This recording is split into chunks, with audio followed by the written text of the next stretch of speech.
Nizam is one of the three old gods that we have yet to face. But are there only three old gods, or are there many more than we even know? Stick around and let's take a look at Nizam.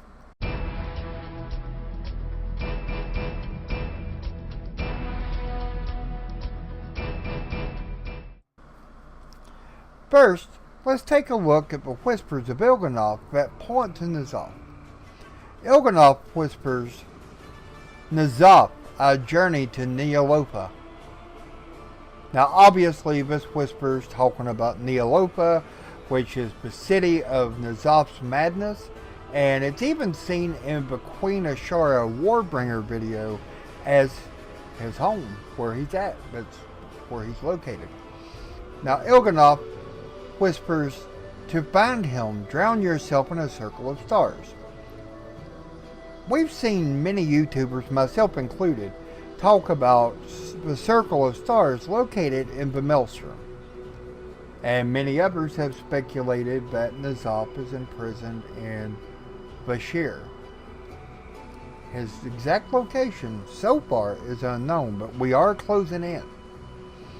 Xal'atath also whispers, saying, the god of the deep writhes in his prison, breaking free ever so slowly.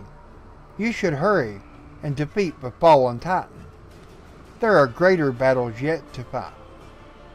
Now, as a collector of toys from World of Warcraft, let's take a look at the whispers from the puzzle box of Yogg-Saron. At the bottom of the ocean, even light must die. The drowned god's heart is black ice. In the sunken city, he lays dreaming. Now this would be in reference to, in my way of looking at it, Neolopa, where he is imprisoned. The fish know all the secrets. They know the cold, and they know the dark.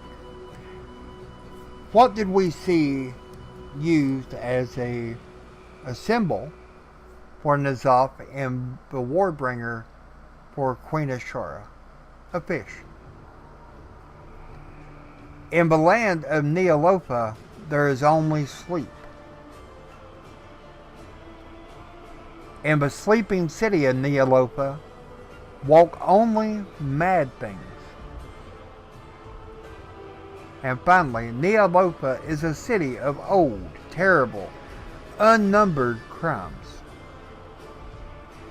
Now, I believe that these whispers are telling us a lot. They are giving us some details as to who is laying in the sleeping city or the sunken city. Obviously, Nizam. And they speak of Neolopa, which is his city. Now, in Dragon Soul raids, for those of you who were raiding back then or still go back to raid just for fun, Warlord Zanaz talks about Nizam, saying, gaze into the heart of Nizam. The will of Nizam corrupts you. Your death shall sing of Nizam's unending glory.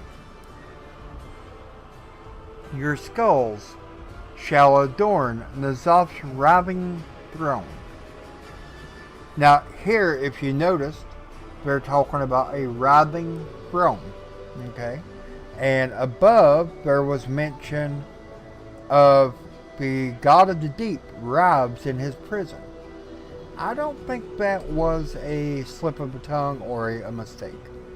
Goes on to say, victory for Deathwing, for the glory of Nizam. Your soul shall sate Nizam's endless hunger. And finally, once more shall the twisted flesh banner of Nizam chitter and howl above the fly-blown corpses of this world. After millennia, we have returned. Okay, so let's go ahead and take a look at the Emerald Nightmare. The Emerald Nightmare is a corrupt copy, of course, of the Emerald Dream. And in Chronicles, we find out that the nightmare was started when the Night Elves planted the world trees. Now, one of those trees did reach Yogg-Saron, and we'll talk about that in Yogg-Saron's video. And it allowed the old gods to use these trees to corrupt. Heck, even in World of Warcraft Vanilla, we had Narelek's disciple in Wayland Caverns. We had Overgrowth in Southern Barrens. Corrupted green dragons as world bosses, which was then removed in Cataclysm. And of course, the Emerald Nightmare, which played a huge part in Legion.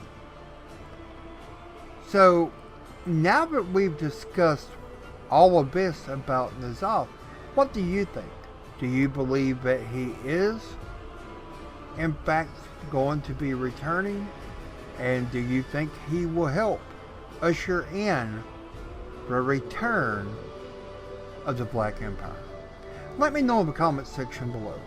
Now, if this is something you've enjoyed, be sure to give a thumbs up. If not, hit the other button instead. In either case, be sure to go ahead and subscribe to the channel.